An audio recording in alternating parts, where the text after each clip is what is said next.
All right. Hello and welcome to the Coder Kids podcast, episode number 26. We have, as always, on the podcast, Jeff Ward, James Thornock. Hello.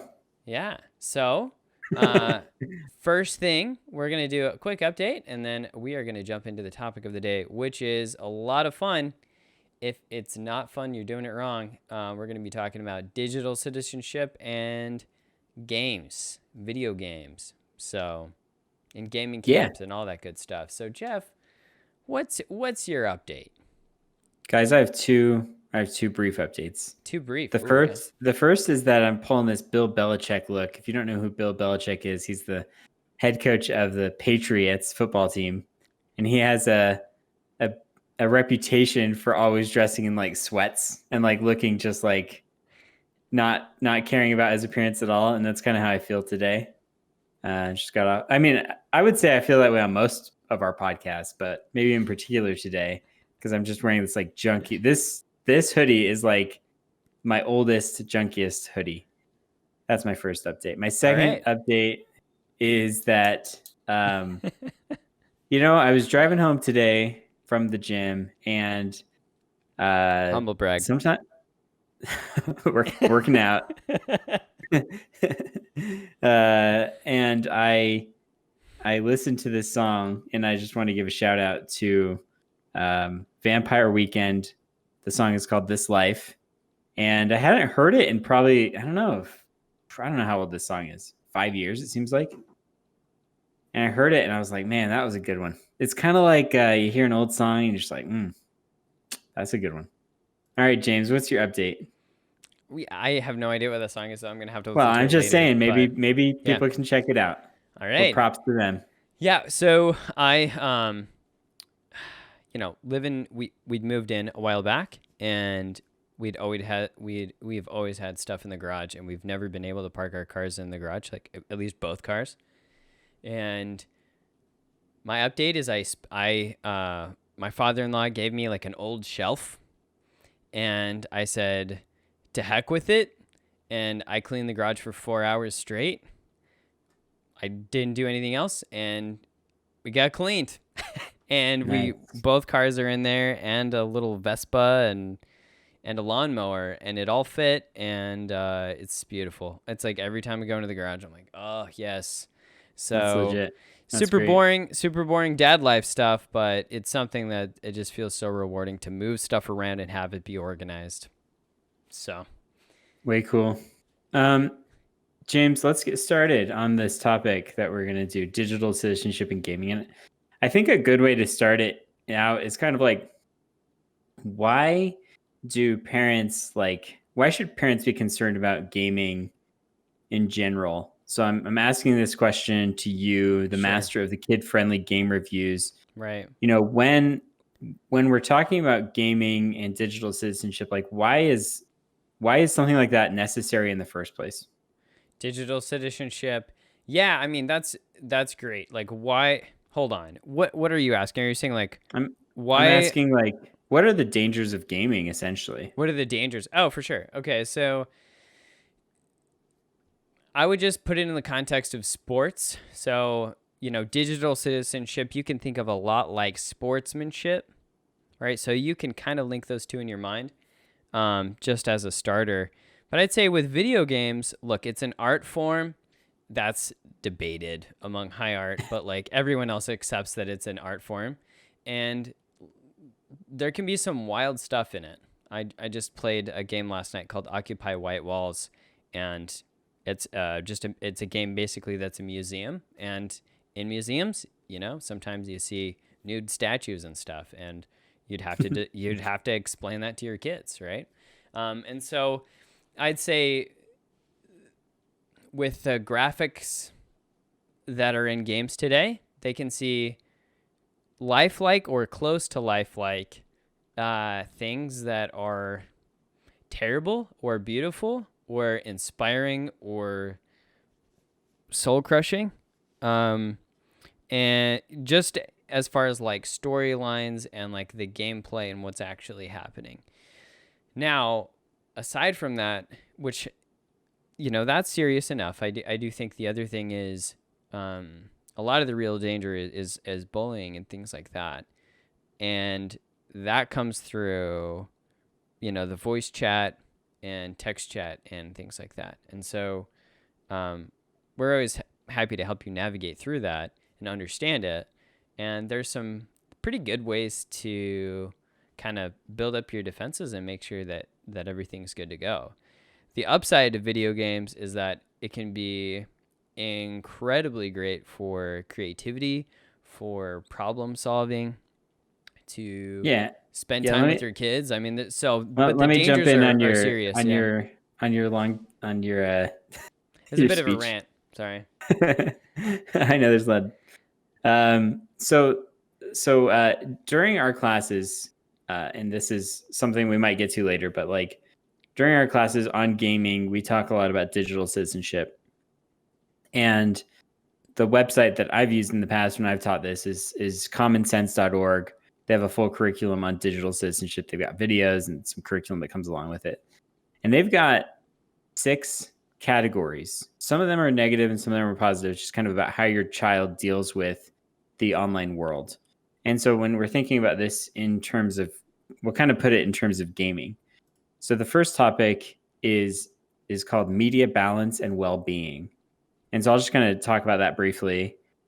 Basically, what we're saying is that even though gaming and online activities are super fun, we know just inherently that we shouldn't let our kids do that like all day, every day. And I'm not, again, we've talked about this on the podcast before. Like, I'm not saying that I'm a perfect parent or that I'm judging anyone for the amount of time that your child spends on the computer, but I think it's pretty much like 99% universal agreement that like there are benefits to doing things offline as well. So I Yeah. think that's what we're getting to here is just media balance and well-being. Like there's great things to do online, there's great things to do offline, and how do we find that happy balance? Yeah. I mean, And back from the gym, Jeff says you need balance. So yeah. And so James, I'll throw you the next one okay. and you're just gonna freestyle off this one. This is privacy and security. So give us like maybe an example also in gaming, like how privacy and security could come up as a danger. Yeah. So I would say And not just the gaming, but like your whole online presence, right? yeah, I would say it really just depends on who you are and what you're trying to do. I would say the best way to remain secure online is to have your son or daughter play with the people that they would play with down the street anyway. So like people that their parents, you have their phone number. Whenever you have a group of parents, there's you can say, "Hey, what happened? They were on the Minecraft server and something happened. Hey, can you like did you hear anything about it from John or whatever your kid's name is?" I don't know that we have a lot of Johns these days, but just theoretically, it gives you more resources and it's safer. We teach a lot about we're not using our real names and usernames. Right. Um, Scratch does not, is a platform we use. It's not technically video gaming, but it has to do with privacy.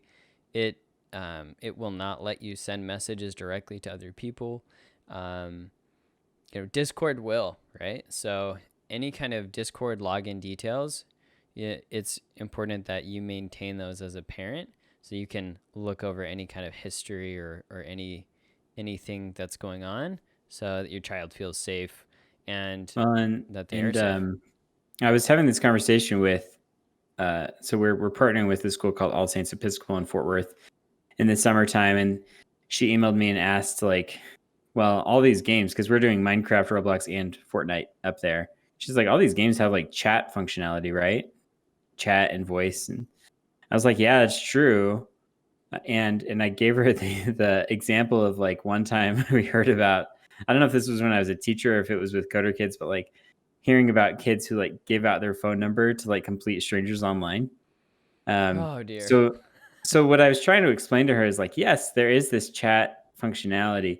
I don't think that the danger is so much in the chat or the voice functionality as much as like teaching kids to understand how to use that functionality to, to maintain privacy and security. So like I would discourage saying like chat inherently is dangerous or voice inherently is dangerous. What's dangerous is when you start giving out personal information to someone who is a complete stranger. So, Yeah. I mean, you yeah, could probably, a good way to teach this to your child would be, hey, would you like in the middle of the grocery store just like give your phone number to someone? No? yeah, Like yeah, I know. you'd never do that, and I think your kids know that. Maybe they don't. I mean, maybe you don't take them to the grocery store because of the pandemic. I don't know, but Well, just and theoretically, I mean, if you put things in an in-person perspective, sometimes it makes it more apparent. and I've met people online who I have something in common with, or um, who turn out to be good friends. I mean, even when I was a kid, we had friends when we would play StarCraft and do things like that back in the, um, gosh, what is that old chat channel called? Some people still use it. IRC, something. Anyway, AIM? Talking about someone AIM is or gonna be like, oh my gosh, Jeff. Well, like we used AIM a lot, but then there was also like one that was, I forget what it's called. Sorry, everyone I'm who not old enough. used that Ugh. chat.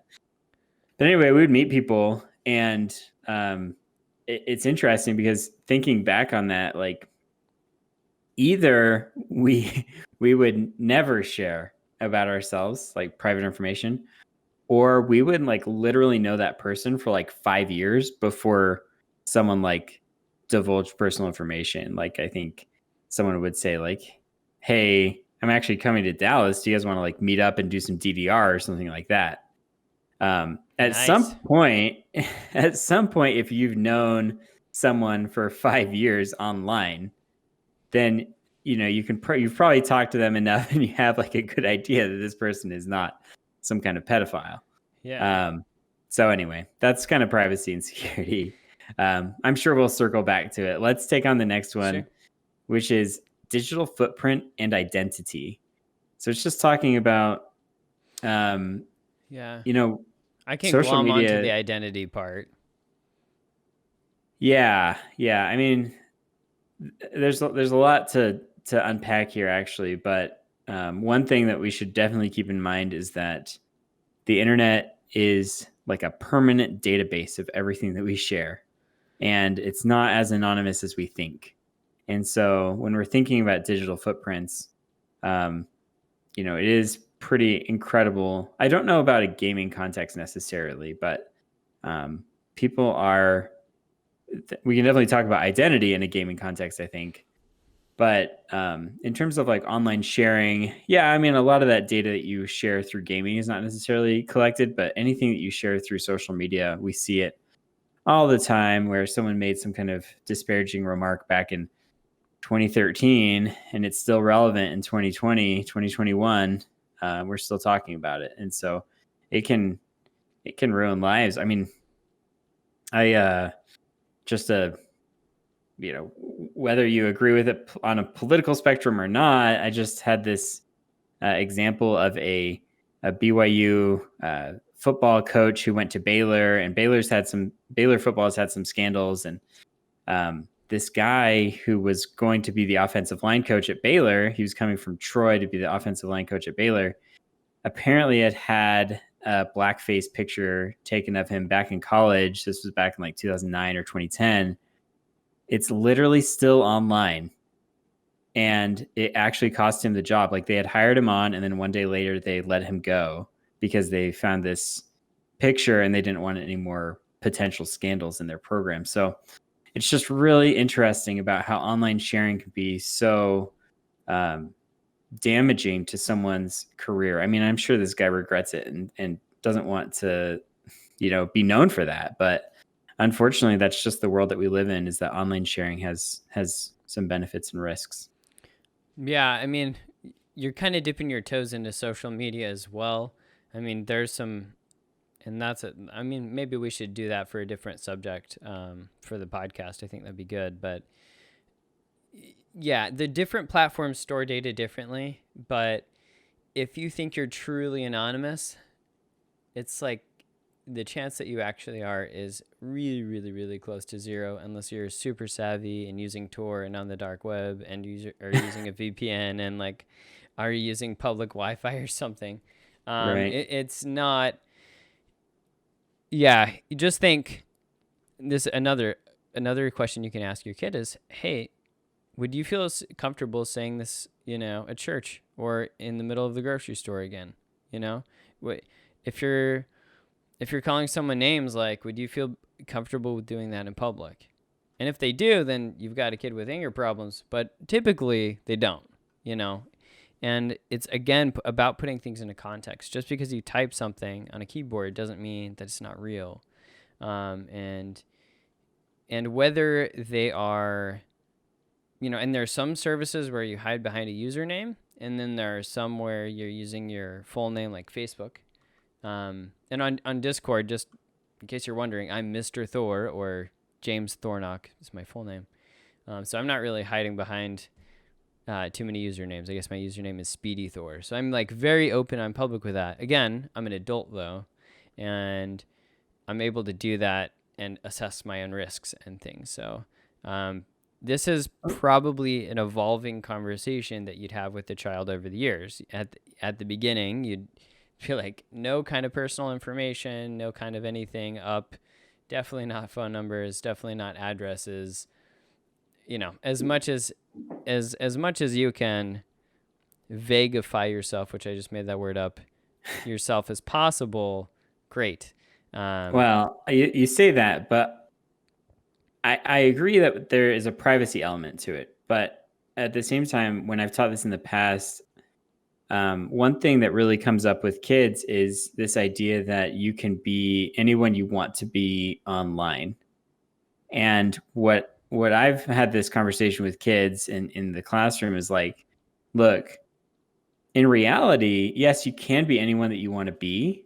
But what I've come to find is that it's most rewarding when you are like fully yourself.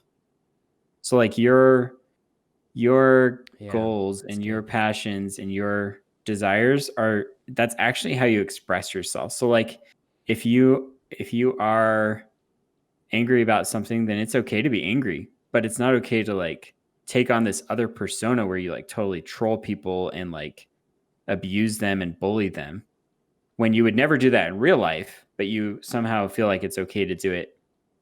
And that's kind of an identity issue. It's like, it's not okay to have kind of a digital identity and then a personal identity.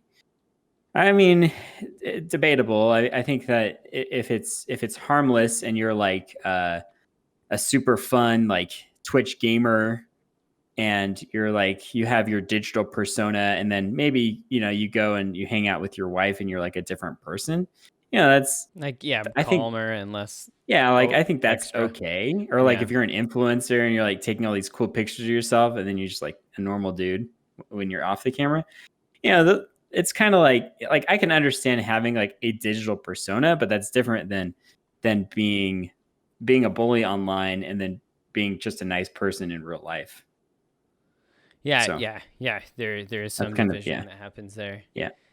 What I was gonna say is like there is an opening up that you can do as they get older with like information and what they're okay with sharing. Yeah, And that's true. I think if you tell your kids like you're gonna be locked down forever, oh, that's not a good recipe for having them actually be locked down. They're gonna want to rebel, right? So you have to say like, hey, here's parenting expert with a child that's younger than 1 year old, right? So grains of salt, people. But as far as I understand it, if you say, hey, next year, you're going to be able to share these kinds of things and, maybe we'll help you with your YouTube channel or whatever. Then you say that like at roughly these intervals, like we're going to be doing different things and there are different things you can look forward to. And that it's just determined by their growth and by their behavior. Then that's going to be more motivating than like, no, you're locked down forever. You're not sharing anything at any time. Yeah. Well, Yeah. Let's dive in and talk a little bit, because James, I think you're kind of so we actually, for summer, we have a class called Leadership in Action. Well, Yes. it's all Fortnite. the games: Yeah. Fortnite Leadership in Action, Blizzard Games Leadership in Action. It's like Overwatch and things like that. Yeah. Um, do we have Minecraft Leadership in Action or Roblox Leadership in Action, or are those just kind of? No, so there, yeah, I mean, I can talk about the Minecraft version, but it's just called Yeah, Minecraft Adventure.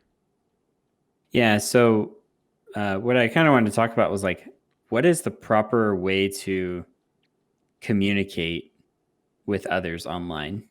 And I know we've kind of had this conversation with Squatting Dog, and then I feel like we had it with, oh, maybe it was just Squatting Dog. I I was mean, actually listening to a podcast. The podcast is called How I Built This. It's a very popular one, and they were interviewing the guys who created League of Legends, and they had this long section about how people communicate online, and how League of Legends is kind of known for a bit of an aggressive, you could say like a toxic community. And so they were talking about that. And so I think that was what was coming to my mind, even though it wasn't our podcast. um, anyway, James, how do you address communication, like how people should communicate online, and especially in this gaming setting? yeah, so I don't want to be all doom and gloom, but Gen Z needs some serious intercommunication work, like seriously. And these camps are a great remedy and an opportunity to practice. I mean, that's what it is. To get good, you have to practice. And so we give the, as far as the principles that we teach, clear and well, this is great. Clear and clean communication. See if I can't even say that. How clear is that communication? So that's really what it's about. Clean meaning, we're not throwing insults, we're not, you know, giving everyone else blame, and clear in the specific kinds of language that we use. So a lot of times, a child is going to grow up in a physical setting where, you're occupying the same room with them, and they could say, "Hey, I want it," or "I want that," or whatever. In a digital environment, you might be in some sort of an environment, but no one knows exactly what you're talking about because you can't really point and do things like that. And Fortnite, you can actually mark items, which is really useful. But we teach them how to use specific language by deleting the word it, by deleting the word that, and instead saying, "Hey, I could really use a potion. Does anyone have a potion?" Or if they're the team leader for Fortnite or Overwatch for that round. So these leadership roles, they will switch, but there is a clear, defined leader. And you're either a leader or a follower. It's very clear, very black and white. And So with instead of this, saying like, I want that, give it to me, give it to me, oh, yeah, you're no, saying like, hey, could I please have the potion? Could you give me the potion? Uh, I need the potion. yeah, Because I can see how the language get very unclear, especially when there's four people on a squad and everyone's kind of yelling at each other. yeah. And so concise language is important too. And that's a skill as well in real life that I'm still working on. Abraham Lincoln was really good at it, which is compressing a lot of meaning into very few words. And that's tough. And so you just like the kids will develop like shorter phrases. They'll say like, "I've got a shield pot," and people that play Fortnite knows what that means, but other people don't. But that's okay because like contextually, that's accurate and concise, and that's actually better to say that. And we also talk to them about their tone, right? "Hey, I need a shield pot" versus "Hey, I need a shield pot." It's like just a little tweak can help people be friendlier. When they're a leader and when they're calling out directions, they'll say, "Hey, we're going to rally at this point. That's 240 degrees. That's going to be due south or due north or whatever." I don't know the degrees and their orientation off the top of my head. But there's a compass at the top of the screen. You say, "Okay, we're going to take down this team. This is the play that we're going to do."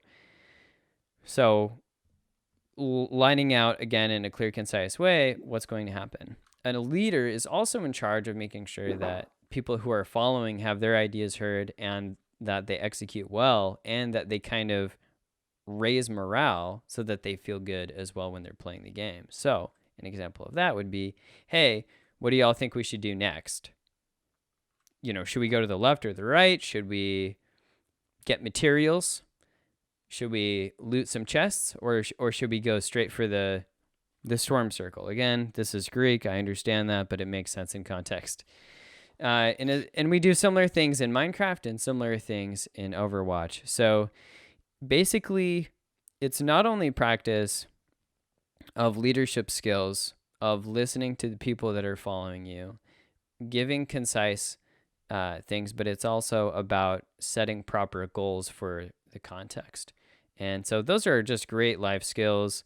And the way that you practice those skills is slightly differs whether you're doing the Minecraft Adventure, Minecraft Advanced, Fortnite, or Overwatch, but the principles are the same. And the other thing I would add, and the only other thing I would add, is that it is an intense situation. And so it's not only practice, but kids get so stressed out with Fortnite because it's the biggest thing that's happening in their mind, and it's such a big deal to them. Because it's such a big deal, there's more stress. So we also teach them how to deal with that, how to breathe. Some of these kids forget to breathe. And you're just like, I don't want you dying in my camp. But Well, so James, let me go jump ahead. in. Let me jump in and say That's all I had. that, yeah, along with along with the thought on getting input from teammates, I think it's just really important to understand that as a leader, leadership doesn't necessarily mean I'm going to tell the team what to do. I mean, in some situations, there might be an emergency and you might just have to make a decision and say, this is what we're going to do. But the followers tend to resent the leader who just leads in that way. So I think it's just extremely important to teach the kids, if they're going to be a leader, and every squad is going to need some kind of leader. And that might just be your personality as well, as like you're the person who steps up. So teaching those leadership skills, such as I'm going to get input from everyone before I make a decision, instead of just telling everyone what to do. Because I kind of want to move on to our next point, which Sure. is like cyberbullying, digital drama, and hate speech. And thinking about cyberbullying, like I could see a situation where someone is the leader, and let's just say in a theoretical situation, we have third graders through eighth graders in this Fortnite camp, and we've got 3 8th graders and a third grader on the same squad. And we're giving the third grader the opportunity to be the leader in the squad. And the third grader kind of struggles a little bit with his leadership role and doesn't really know what to do. And the eighth graders have such a bad experience with this person being the leader that eventually it turns into like a bullying type situation. I think it's reasonable to say that that's possible. And so it's just so vital that we teach kids that bullying in real life, and we see it in movies and we see it on TV and we see it even in school, that like picking on someone because you don't like them or for any reason is just unacceptable. And sometimes uh we know that it's bad in real life, but sometimes people do it online. And so I think it's just crucial to get that point across to the kids when they're young and when they're kind of in these situations and learning about these things. And the other interesting thing about that is that if a team is really working together and they care about each other, even in an emotional sense, they actually perform better. So that's the weird thing, right? You can see teams that, like in sports, let's go back to sports, where they know each other, they've worked out in a gym together. They know each other's moves, and they're working actually as a team instead of just 4 random people in a squad all doing their own thing.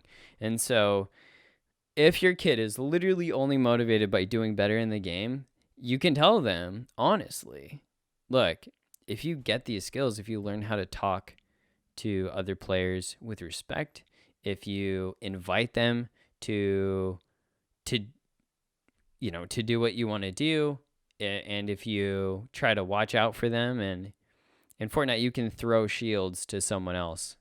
And so, if you're And you trying to don't make like yell at them every time they do something wrong, right, right? yeah, then Yeah, then that's they'll the whole team's actually going to play be better, more. and they'll actually do better Yeah, at the game. So I like that there's that relationship. Like, being a nice player doesn't mean you do poorly. It has the reverse effect. right. And I was going to say, just thinking about leadership, and I've read a few like Navy SEAL type books about their training, and it's interesting when you think about Navy SEALs. They go out and they do these trainings.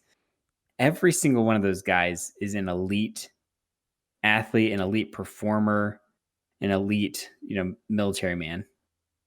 And yet some teams perform better than others, right? And the only thing that it comes down to is team cohesion Yeah. and like the attitude of the team and the emotions of the team. So in a book, in a story that I was reading, you'll have the weakest, shortest guy be the team leader. That'd be me. And well, they're still like a million times stronger than you, but That's true. they're Well, like the see, that's what I'm saying. I'd be the weakest. I'd weakest, be the new weakest. and shortest compared to the other people on their team. But they are the leader, and a lot of times the SEALs will get in a fit about it, and they'll have a bad attitude, and the team doesn't perform well. And then other times you'll have the weakest, shortest guy as the leader, telling everybody what to do and making the final decisions. And because of the attitude of the team, the cohesion of the team, the emotional stability of the team, they do perform better and they're able to complete the task. So it's just interesting to think about that in the sense of gaming. I do want to shift gears back to the topic of like cyberbullying and hate speech in particular. One thing that I'm just looking at it here on the Common Sense webpage, this curriculum that we use. It's interesting because it says that students should take on these tough topics and play an active role of being an upstander to build positive, supportive online communities and to combat online cruelty. And I just think that's so important to like not only turn a blind eye when you see hate speech or bullying happen online, but to also be an upstander to promote positivity online and to take a stand against people who are being cruel online. We know that the cruelty happens. We're both gamers, me less than you, but we're both gamers, and we've seen people be just incredibly rude and aggressive online.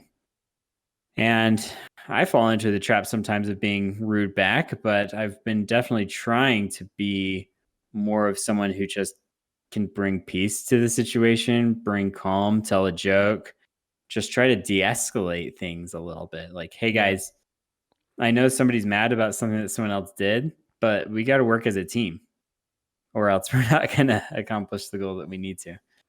Yeah, it's really interesting because the thing that diffuses situations is calm strength. And so sometimes when kids think about standing up for themselves or standing up for other people, they'll think like, "Oh, I'm going to yell at the guy." You know? Like, That's "All a right, common like." reaction. Well, and it's because, yeah, it's just the carnal reaction. It's like what you feel in your gut, like, "Oh, that guy did us wrong. We're going to do him back." And then that's how you get cycles of violence in the real world. But if you just react and say, "You know what? That's not acceptable here. Let's focus on something else." And you're calm about it and you're strong about Yeah. it, that can help. Now, here's the thing. It doesn't always work. And so that's when you as a parent need to know how to help your kid block people.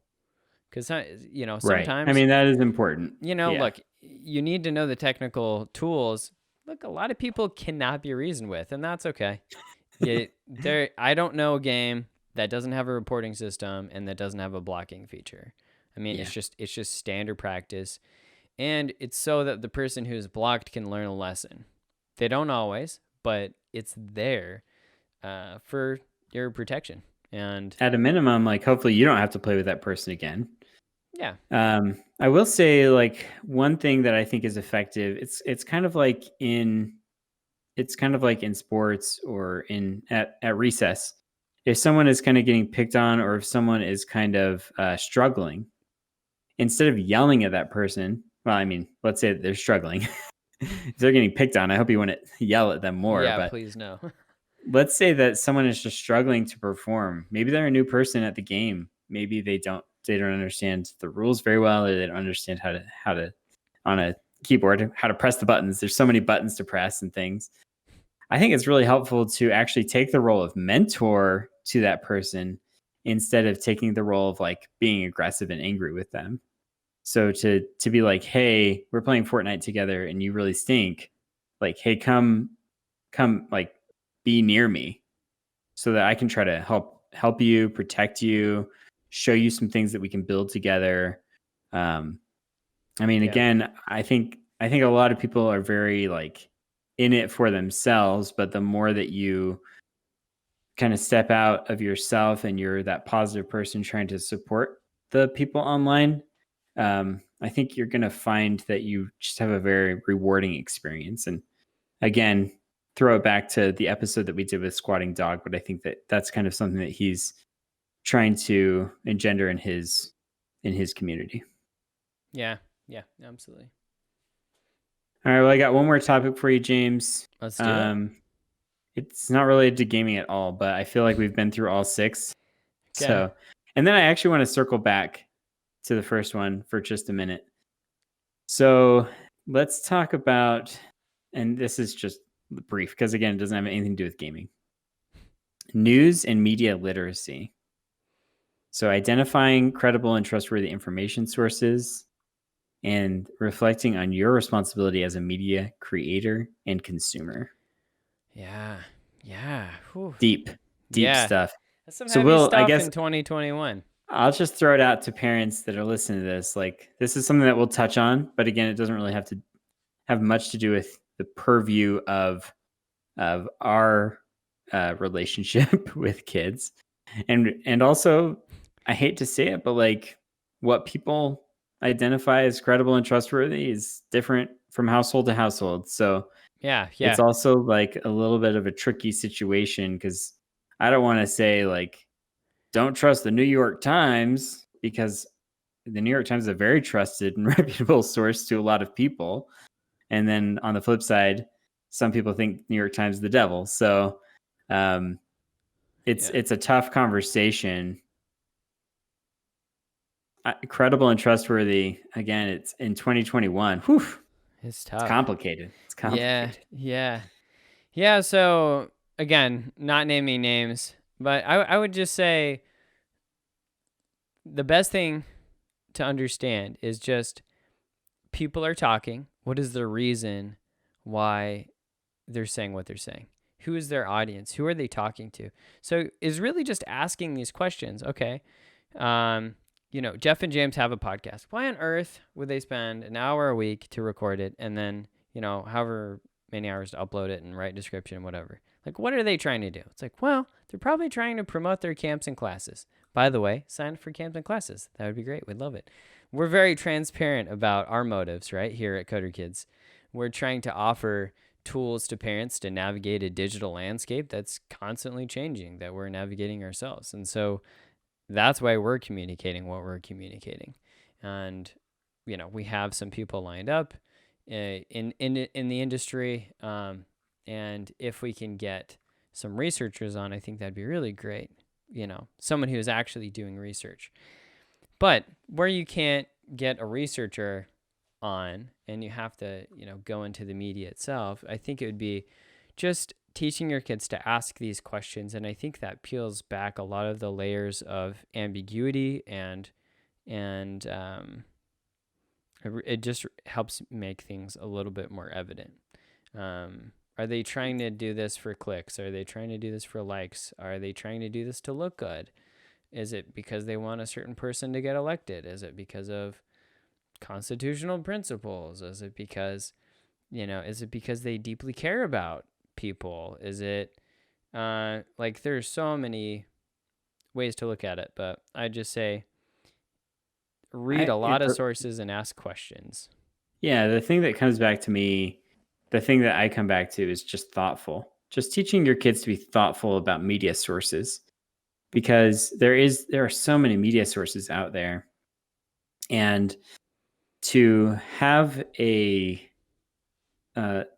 trust a source, I think is fine, but you want to still think about it. I mean, to be honest, I'm a very moderate politically. I'm very moderate, and what that leads to for me isn't. I think the issue is that I read stuff that's on the right and the left, and I just try to be very thoughtful about it and just think like, do I agree with this? Does this sound biased? Is this something that actually happened or didn't happen? Um, and again, I would promote the idea of people being fairly moderate in how they approach media, because if you're only reading stuff that's on one side of the political spectrum or the other side of the political spectrum, I just don't know if you're getting. I don't know. And I would Again, say I find the would credible, trustworthy sources to you, and be thoughtful about it. It's being responsible. Sorry, James. Go ahead. and also you can like appropriately decide, hey, do I even want to deal with politics at all? Like, do I want to get Yeah. political? Do I want to check in once every couple of weeks or around elections when it matters, Yeah, or and like do I get entertainment? Like, here's another thing, and this comes out of like somewhere that's personal.